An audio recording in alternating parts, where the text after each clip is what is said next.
Welcome to MH max channel 10ஆம் வகுப்பு 3வது சாப்டர்ல பயிற்சி 3.9 தான் பார்க்க போறோம். क्वेश्चन பாருங்க. மூலங்களின் கூடுதல் மற்றும் பெருக்கல் பலன் கொடுக்கப்பட்டுள்ளது. கூடுதலும் பெருக்கல் பலனும் கொடுத்துட்டாங்க. இருபடி சமன்பாடுகளை நம்ம கண்டுபிடிக்கணும். சரிங்களா? கூடுதலும் பெருக்கல் பலனும் கொடுத்துட்டாங்க. இதனுடைய மூலங்களினுடைய கூடுதல் பெருக்கல் பலன் கொடுத்துட்டாங்க. இருபடி சமன்பாடை கண்டுபிடிக்கணும். இல்ல 4 क्वेश्चन இருக்கு பார்க்கலாம். -9 20 கொடுத்திருக்காங்க. இதுக்கு நமக்கு ஃபார்முலா இருக்கு. என்ன ஃபார்முலா பாத்தீங்க அப்படினா x² - மூலங்களின் கூடுதல் நான் சுருக்கி எழுதிருக்கேன் மூலங்களின் கூடுதல் * x + மூலங்களின் பெருக்கல் பலன் சமம் 0. இந்த ஃபார்முலா நீங்க அப்ளை பண்ணி போட்டீங்கன்னா போதும். ஓகேங்களா? இப்போ x² போட்டேன். ஃபார்முலால மைனஸ் மூலங்களின் கூடுதல் என்னது -9 * x + மூலங்களின் பெருக்கல் பலன் வந்து 20 சமம் 0. அப்பனா x² மைனஸ் * மைனஸ் என்ன ஆயிரும் प्लस ஆயிரும். ஓகேங்களா? அப்பனா இதுக்கான ஆன்சர் x² + 9x + 20 = 0. ஓகேங்களா? இதுல ஒரு சம் கேட்டிட்டே இருப்பாங்க. நல்லா பாத்துக்கோங்க. இதுல இரண்டாவது சம் பாத்தீங்கன்னா மூலங்களின் கூடுதல் வந்து 5/3 கொடுத்துட்டாங்க. 5/3. மூலங்களின் பெருக்கல் பலன் வந்து நமக்கு 4ன்னு கொடுத்துட்டாங்க. நீங்க ஃபார்முலா எழுதிக்கோங்க. ஃபார்முலா எழுதும்போது முழுசா எழுதுங்க. மூலங்களின் கூடுதல் * x + மூலங்களின் பெருக்கல் பலன் சமம் 0. நான் வீடியோக்காக மூலங்களின் கூடுதல் பெருக்கல் பலன் சுருக்கி எழுதுறேன். நீங்க எக்ஸாம்ல ஒரு சம் தான் போட போறோம் இல்லீங்களா? நீங்க கிளாஸ் ஒர்க்ல எழுதும்போது நீங்க சுருக்கி எழுதிக்கோங்க. எக்ஸாம்ல எழுதும்போது விரிவா எழுதுங்க. இப்போ அடுத்து x² போட்டுட்டேன். மைனஸ் மூலங்களின் கூடுதல் என்ன கொடுத்திருக்காங்க 5/3 * x ஃபார்முலால கூடிய பிளஸ் மூலங்களின் பெருக்கல் பலன் வந்து 4 சமம் 0. இப்போ இங்க பகுதி வந்து 3 இருக்கு. இங்க எதுவுமே இல்லைனா 1 இருக்கிறதா அர்த்தம். இங்கேயும் 1 இருக்கிறதா அர்த்தம். அப்பனா எல்லாமே பகுதி வந்து நம்ம 1ஆ கொண்டு வரணும். 3ஆ கொண்டு வரணும். ஓகேங்களா? அப்பனா இங்க 1 3ஆ பண்ணனும்னா 3ஆல பெருக்குறோம். அப்பனா மேலையும் பெருக்கணும். அப்பனா 3x² மைனஸ் ஆல்ரெடி இங்க 3 இருக்கனால அப்படியே போட்டுக்கறேன். பிளஸ் இங்க 3ஆல பெருக்கும்போது 4 12 = 0. இப்போ இங்க 3 வகுத்தல் இருக்குது. அன்சைட் போனா என்ன ஆயிரும் பெருக்கலா போகுமா? அப்பனா 0வையும் 3ஐயும் பெருக்குனா நமக்கு 0 தான். அப்பனா ஆன்சர் என்னது 3x² - 5x + 12 சமம் 0. இதுதான் நமக்கான ஆன்சர். ஓகேங்களா? ரொம்ப ரொம்ப ஈஸியான சம் தான். இது 2 மார்க்ல கேட்பாங்க. சரிங்களா? இப்போ இந்த சம் அடுத்த சம்க்கு வந்து மூலங்களின் கூடுதல் வந்து -3/2 மூலங்களின் பெருக்கல் பலன் வந்து 1. ஃபார்முலா வந்து x² - மூலங்களின் கூடுதல் * x + மூலங்களின் பெருக்கல் பலன் சமம் 0. இப்போ x² போட்டேன். ஃபார்முலா கூடிய மைனஸ் மூலங்களின் கூடுதல் வந்து -3/2 * x ஃபார்முலா கூடிய பிளஸ் மூலங்களின் பெருக்கல் பலன் வந்து -1 = 0. ஓகேங்களா? இப்போ x² போட்டேன். மைனஸ் * மைனஸ் நமக்கு பிளஸ்ஸா மாறிடும். 3/2x இங்க பிளஸ் * மைனஸ் -1 சமம் 0.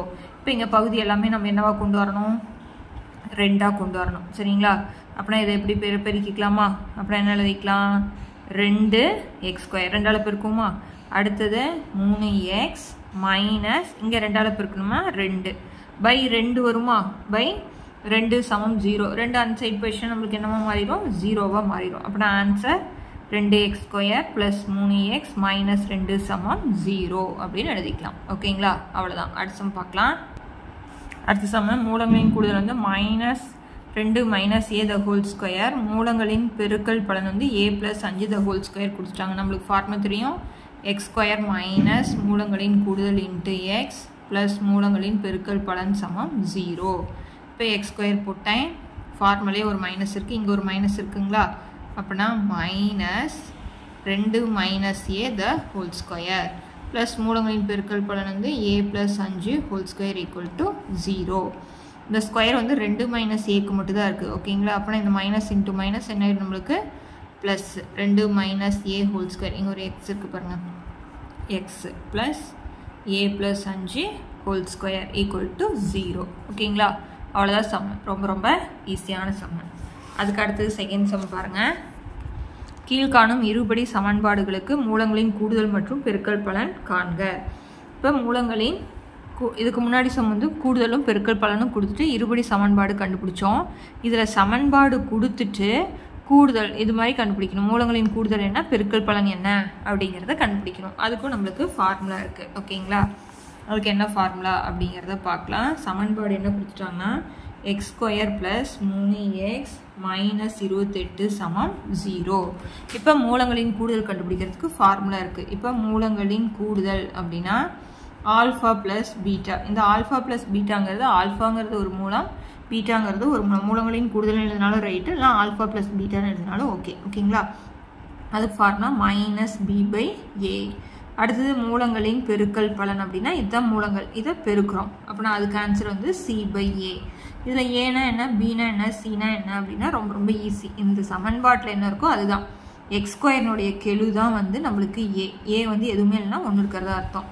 பி வந்து எக்ஸினுடைய கெழு என்ன இருக்குது 3. சிங்கிறது மாறிலி உறுப்பு, மைனஸ் குறி இருந்தால் மைனஸையும் சேர்த்திக்கணும். ஓகேங்களா? இப்போ நம்ம என்னென்னு எழுதிக்கலாம், இப்போ மூலங்களின் கூடுதல் கண்டுபிடிக்கணும். இப்போ மூலங்களின் கூடுதல் வந்து நம்மளுக்கு தெரியும் மைனஸ் b/a. ஓகேங்களா? இப்போ b வந்து 3, ஃபார்முலா இருக்கக்கூடிய மைனஸ் b வந்து 3, a வந்து 1. அப்படின்னா ஆன்சர் வந்து 1ஆல் வகுத்தோம்னா மைனஸ் 3. அடுத்தது மூலங்களின் பெருக்கல் பலன். பெருக்கல் பலன் அப்படின்னா c/a. c வந்து என்னது மைனஸ் 28/a வந்து நம்மளுக்கு 1. அப்படின்னா ஆன்சர் மைனஸ் 28. ஓகேங்களா? மூலங்களின் கூடுதல்னு போட்டாலும் ரைட்டு, ஆல்ஃபா ப்ளஸ் பீட்டா பெருக்கல் பலனா ஆல்ஃபா பீட்டான்னு போட்டாலும் கரெக்டு தான். ஓகேங்களா? அதுலேயே second Jammu X square plus 3x equal to 0. இப்போ ஏபிசி ஃபஸ்ட் எழுதிக்கலாம். ஏன்னுங்கிறது எக்ஸ் ஸ்கொயர்னுடைய கெழு, எதுவுமே இல்லைனா ஒன்று இருக்கிறதா அர்த்தம். பி வந்து எக்ஸினுடைய கெழு 3, சி வந்து நம்மளுக்கு இல்லை, அதனால் நம்ம 0 போட்டுக்கலாம். இப்போ மூலங்களின் கூடுதலுக்கு நம்மளுக்கு ஃபார்முலா தெரியும் மைனஸ் b/a. ஃபார்முலா கூடிய மைனஸ் b வந்து 3, a வந்து 1. அப்படின்னா ஆன்சர் மைனஸ் 3.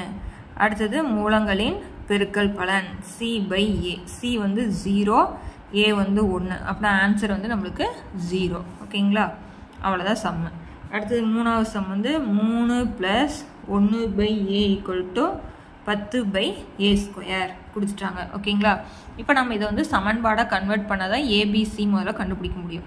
அதனால் இங்கே இருக்கிற இந்த உறுப்பை இந்த சைடு கொண்டு வந்தோம் அப்படின்னா ப்ளஸ்ஸாக இருக்குது, இந்த சைடு வந்து என்ன ஆயிரும் மைனஸாக மாறிடும். அப்படின்னா minus 10/a square equal to 0. இப்போ நம்ம இங்கே பகுதி எல்லாமே பாருங்கள் ஒரே மாதிரி கொண்டு வரணுமா, இங்கே ஏ இருக்குது, இங்கே ஏ ஸ்கொயர்.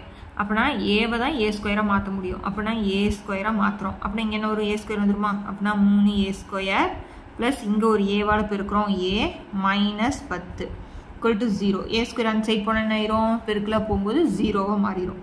அப்படின்னா 3a square plus a minus 10 equal to 0. இப்போ ஏ நம்மளுக்கு தெரியும் 3, பி தெரியும் 1, சி வந்து மைனஸ் 10. இப்போ மூலங்களின் கூடுதல் என்னது மைனஸ் b/a. அப்படின்னா ஃபார்முலா கூடிய மைனஸ் b வந்து 1, a வந்து 3. அப்படின்னா மைனஸ் 1/3. மூலங்களின் பெருக்கல் பலன் ஃபார்முலா c/a. c வந்து மைனஸ் 10, a வந்து 3. அப்படின்னா மைனஸ் 10/3 இதுக்கான ஆன்சர். ஓகேங்களா? அடுத்தது 4வது கொஸ்டின் பார்க்கலாம். 4வது கொஸ்டின் வந்து 3y square minus 3 minus 4 equal to 0. Pause பண்ணி வச்சுட்டு நீங்களே ட்ரை பண்ணி பார்க்கலாம். இப்போ இதில் ஏ வந்து நம்மளுக்கு 3, பி வந்து மைனஸ் 1, கெழு எதுவுமே இல்லைன்னா நம்ம 1 வச்சுக்கணும். ஓகேங்களா? சி வந்து மைனஸ் 4, மைனஸையும் சேர்த்து தான் போடணும். இப்போ மூலங்களின் கூடுதல் அதாவது ஆல்ஃபா ப்ளஸ் பீட்டா இது ஞாபகம் வச்சுக்கணும். ஓகேங்களா? இப்போ ஃபார்முலா மைனஸ் b/a. ஃபார்முலா கூடிய மைனஸ் இதுக்கு வந்து மைனஸ் 1, ஏ வந்து 3, மைனஸ் இன்ட்டு மைனஸ் ப்ளஸ் ஆயிருமா, அப்படின்னா 1/3. அடுத்தது ஆல்ஃபா பீட்டா அப்படிங்கிறது மூலங்களின் பெருக்கல் பலன். நம்மளுக்கு ஃபார்முலா தெரியும் c/a. சி வந்து மைனஸ் 4/3. அவ்வளோதான், இது எதுவும் பண்ண முடியாது. இதுதான் வந்து மைனஸ் 4/3. இதுதான் மூலங்களின் கூடுதல், மூலங்களின் பெருக்கல் பலன். ஓகேங்களா? அவ்வளோதான். இது நல்லா பார்த்துக்கோங்க. இதில் ஏதாச்சும் ஒரு 2 மார்க் கேட்கறதுக்கு வாய்ப்பு அதிகம். ஸோ இந்த சம்மோட இந்த பயிற்சி முடித்து அடுத்தடுத்த சம் பார்க்கணும். சேனலை சப்ஸ்கிரைப் பண்ணிக்கோங்க. தேங்க்யூ.